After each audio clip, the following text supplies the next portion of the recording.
Project Solutions, a modern engineering and construction firm, embracing technology, establishing industry-leading systems and processes, and delivering reliable results to our customers.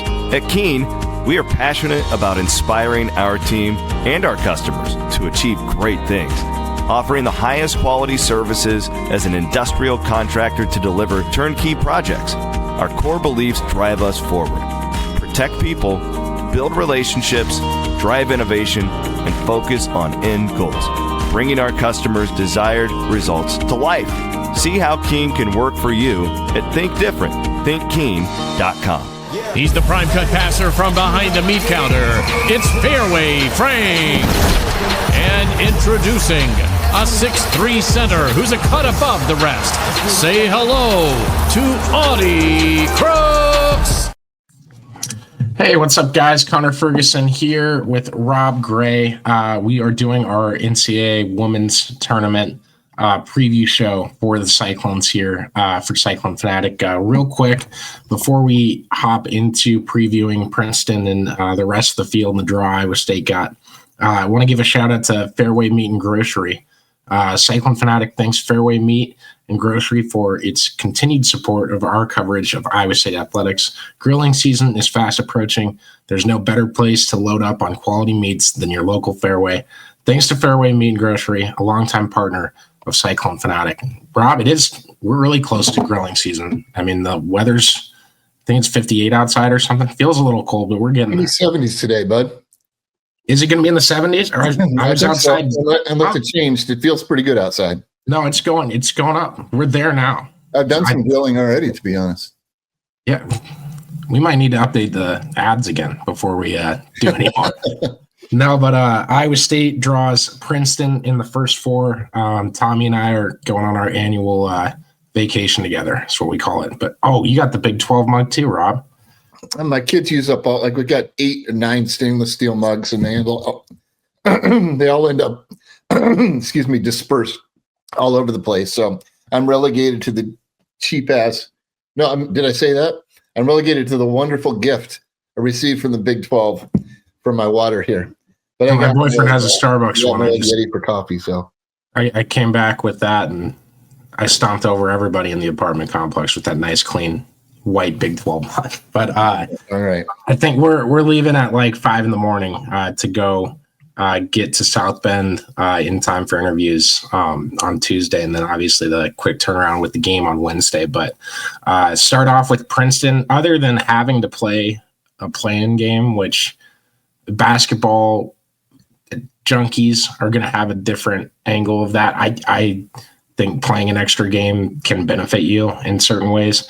But other than the negatives that come with that as well, I think Iowa State got a really favorable draw in terms of what you would want to see as an 11 seed. I'm not trying to say Iowa State's going 3-0 or anything like that, guaranteeing wins, but I think they're in a really good spot here. Yeah, I mean, when you consider that they've been considered on the edge of the bubble for a while, several weeks, the Kansas State game, obviously they needed that game, and they came through and played a great game against Kansas State at home. They're playing really good ball. I mean, top half of the Big 12. I mean, there's a lot to like about this Iowa State team. Against a Princeton team that's one of the Ivy was pretty strong this year. Did they get 2 in or 3? I think they got 2. I could be okay. Could be wrong. I think Columbia got in, so it might be 3. At any rate, they lost one of their star players, St. Rose, to an injury. She was unbelievable. But they still 21-7. But like you said, when you faced South Carolina, UConn, and the TCUs, the Baylors, the Oklahoma States, the K-States, and West Virginias, etc., you should feel pretty battle tested against an Ivy League school that, as usual, shoots it well from three, skilled players, and you're fairly close to home. So all the devoted Iowa State women's basketball fans, of which there are many, of course, as we know, can make the what is it 6.5 hour drive and cheer them on. And running into Notre Dame potentially, if you get 2 wins, that's a good problem to have. Just like running into Stanford in the same spot last year. So yes, and maybe you don't see it much on the women's side, but maybe Iowa State can be a trailblazer and be a team to make a little bit of a run from the play-in game or the first 4. Yeah, and I think the more that women's basketball grows and those numbers go up, and it's going to take time, obviously, but the more the sport continues to grow, the tighter the field. I don't want to say the tighter the tournament field, the tighter the gap in competition from a small school team to a big school team is going to get, or I should say, it's a small program to a big program, because it's not, apples to apples with how it is on the men's side with those programs, obviously. But that being said, Princeton has a couple guards that are decent. They got 2 6'4" forwards. So the battle down low is going to be really fun to watch with Audie Crooks and what she can do with that as well. Isn't one of them named Tall? Isn't their last name Tall? Or is that a different forward? No, it is. There is one named Fadima Tall, but she's 6. Oh, she's not a 6. I wondered because the last name that Tall, you better get more than 6.5 rebounds a game. Yeah, that's a team high. Outside of St. Rose, who was doing it all. Yeah, I know. I keep doing double takes, so I always pull up the ESPN stats because it's the easiest one to read. That's just like a preference thing, and she's at the top on the averages because it doesn't cut her out that she's been out for the whole year. But yeah, you have a Princeton team that obviously had depth to it beyond St. Rose and what she was able to do early. And what you're going to get with that, you kind of they all play a similar brand of basketball with a team that's going to shoot the 3. They're not going to be the most dominant team down low, and you got to hit your shots. That's the biggest thing in this first game, and not to get too elementary basketball analysis, but Iowa State can't come out and have a slow start and have to adjust of, hey, we had to figure out these rims. We had to figure out how to shoot in this arena. There can be none of that. It's the NCAA tournament already, and you just got to go. Yeah, that's why I think it should be a steady diet of Audie Crooks. Throw it to her until they can stop her and put the ball in Eddie Brown's hands a lot, and let her create, get in the paint, and see what happens from there. She could always spray it out to shooters. I mean, when Sydney Harris is in there, she's up to 48% from 3. She was great down the stretch in the Big 12 tournament. Pretty good all year from 3-point range percentage-wise, but she's really coming on. We've seen Kelsey Jones come on. I would say really is playing a good ball now. I think Alyssa Williams is kind of playing her best ball when she comes in to back up Audie. Usually, you see a little bit of Lily Tolele at times there too, and she's had a few moments. So we know what Emily Ryan's going to get you, and what a great storyline. She's going to get to play in her 5th NCAA tournament. I'll be writing about that a little bit in advance of the game. Bill Fenley got a little choked up about that when I asked him about just that and the whole whirlwind of it all. And it's, as he said, she's been through a lot, and she's helped Iowa State basketball through a lot too. So this is kind of a celebration of her career ongoing, to see if the Cyclones can shock the world and get more than 1 or 2 wins here in this NCAA tournament. Yeah, absolutely. And before we keep going, Aiden, I want to thank Country Landscapes. Thinking about making a big move to your home this spring and summer, remember our friends at Country Landscapes who have locations in Ames, Clear Lake, Des Moines, and North Liberty. Country Landscapes can help with any type of design, build project to your outdoor living space.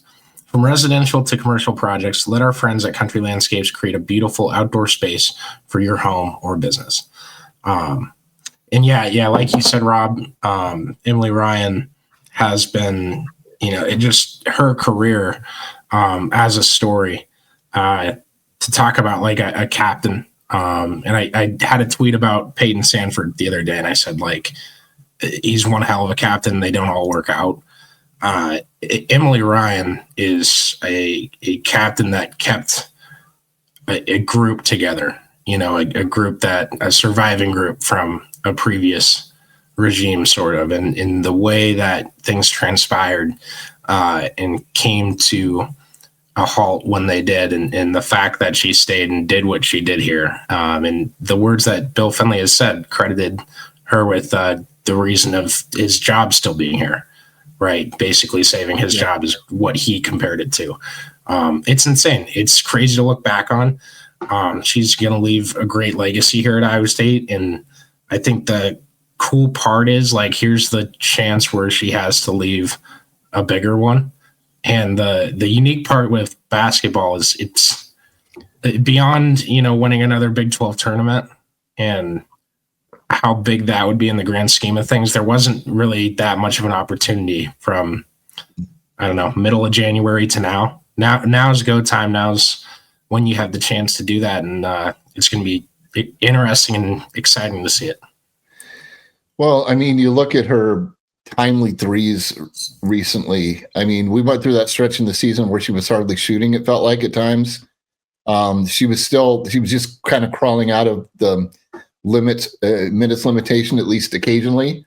And now, I mean, we see her putting up major minutes. I mean, the last 3 games, 17 of 17 from the line, averaging about, I'm just doing math here on the fly, around 7.5 assists, probably about 13 points, probably about 4.5 rebounds. Just playing great basketball. And again, Iowa State is playing its best basketball down the stretch here. I mean, they had lots of things they could point to that weren't great against Baylor. Well, Baylor's pretty darn good. Couldn't get the tournament title the way TCU's playing, but I mean, you lost that game by 6. You were in that game because of her grit, because of Audie's great play, Addie. I mean, Sydney Harris threes. I mean, this team is complementing each other perfectly. And I think we can go back to, I wrote about it, and Bill Fenley has mentioned it, when Kelsey Jones was put in the starting lineup, that allowed roles to be more sharply defined. And I think that's really helped Iowa State, and it's really helped her contribute a lot more too. So yeah, in a good spot until Notre Dame in the second round, if they're fortunate enough to get a couple of wins. But again, no different than last year, and I guess kind of poetic in a sense, since they had to play South Carolina and UConn in the non-con, and what a shot at redemption for those games where they just got, what if those teams both come out and just shoot like 90% immediately, and it was kind of good night from the get-go. Yeah, I think was it the UConn game that they hung around a little bit after that, and UConn still, it was just an onslaught of, no team was stopping that, no matter what you put on the floor, and UConn just ran away with it. But I don't want to jump over that Michigan game in the first round, the play-in game, but Michigan starts 3 freshmen. They are a great team for sure. They've had some great wins this season, some not great losses, but nothing terrible. And they're going to be super talented. But if you had a game that a 6-11 game where experience would come into play, this is the one. And that's as good of a draw as you can ask for. Yeah. And I mean, hey, look at last season. How many freshmen did Iowa State start, right? Was it 3? Addie, it's 4 at times, but not. Yeah. Definitely no pushover. I mean, you go through a league like the Big Ten, and like you said, have a lot of good wins.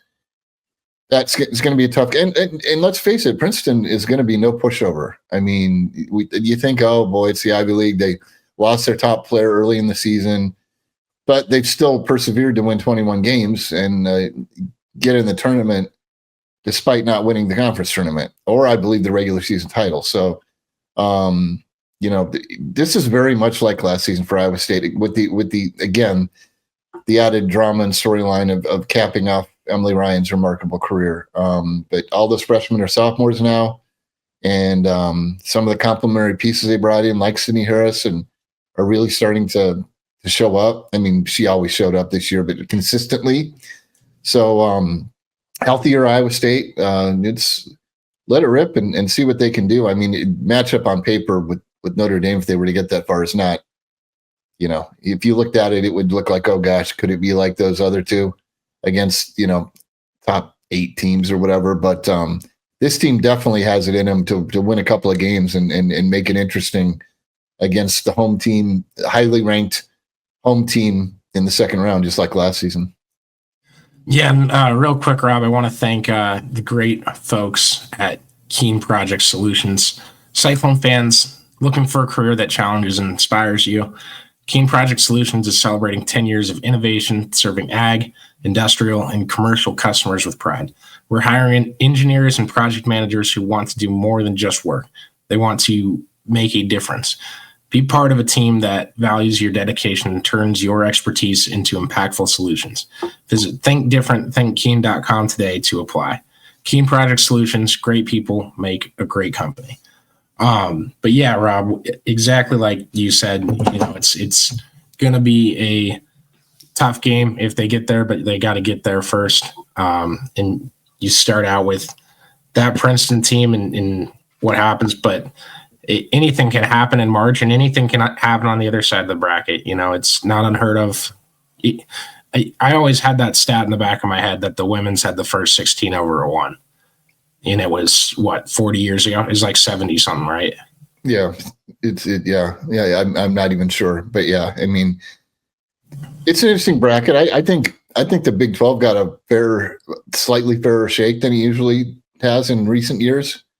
Oddly enough, with Texas and Oklahoma out of the league and both highly seeded. I mean, TCU getting a 2, I think TCU deserves a 2, but I think they've got a chance to make a run. Did you see the USC coach was ticked off that they got the last number 1 seed? Really? Just ticked that it was they weren't highly rated enough as a 1 seed because they're in UConn's region.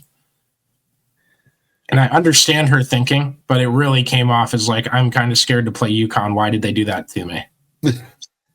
That's just my honest read from it was, I can't believe you said that. You just admitted you're scared to play UConn.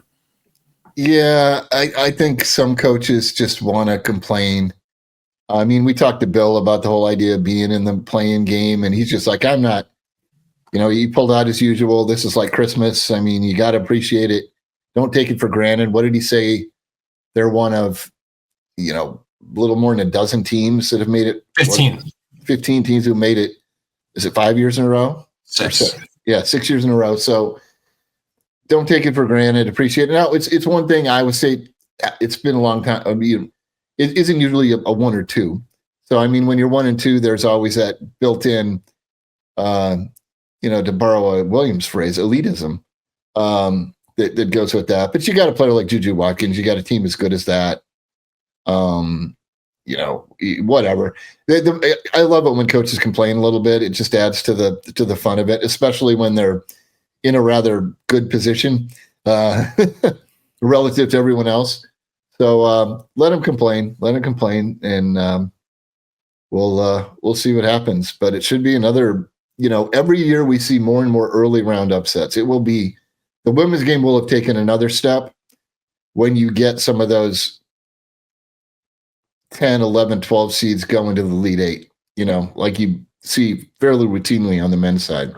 But a lot of intriguing matchups. I mean, it's going to be fun. I mean, you're going to get to be there. I'll be leaving from Milwaukee, on Wednesday to see the men play, but enjoy, because I think it could be a fun ride for the Cyclones.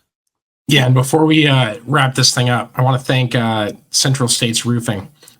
Cyclone Fanatic, thanks our great partners at Central States Roofing for supporting our coverage of the Cyclones this postseason. Central States Roofing has been locally owned and in business for 56 years now, and serving our local communities. Get the best Iowa roofing service from the top roofing company in Iowa. Central States Roofing has 3 convenient locations in Des Moines, Ames, and Fort Dodge. See more of what they can do for you at csroofing.com. cyclonesfanatic.com. And yeah, thank you to all those guys supporting us for being able to be at both sides. Please do what you can, support what you can, read what you can. Go leave comments about what you think of what I write.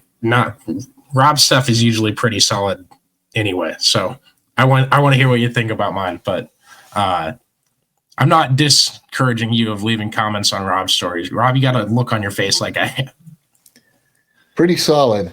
It's the best praise. I put it on my gravestone. Hey, Usually pretty solid. Yeah, I'll go with that. The most elite writing in the country. Well, you see, there's a happy medium there. But when I say something's usually pretty solid, I'm giving you like the highest of. Okay, it's like my grandma was never better than pretty good. Pretty good was the height. She grew up in the Depression. I mean, pretty good was the height of her. Lived to 93. I mean, the God rest her soul, Margaret Gruen Gray. But we're veering off course. Cyclones. Hey, let's get crazy. Let's see Stephen F. Austin push Notre Dame in their first round game, and let's have some fun with this tournament. Let's see. I mean, look at the quality of the two seeds. I mean, you're looking at UConn. USC clearly looked at it. UConn, NC State, as good as NC State was all year. We talked about TCU. I mean, it's a lot of. It used to be maybe one or two of the ones were the ones who were going to win this tournament. Now it's fully expanded, I think, to where even threes can make some. LSU's the three. Make a real push for the whole thing. So it's going to be a lot of fun, and hopefully both of us will produce some usually pretty solid work throughout. I have no doubt we're both going to, and I can't wait to get down to South Bend. Thank you guys for tuning into this, and we'll have more throughout the week right here at Cyclone Fanatic.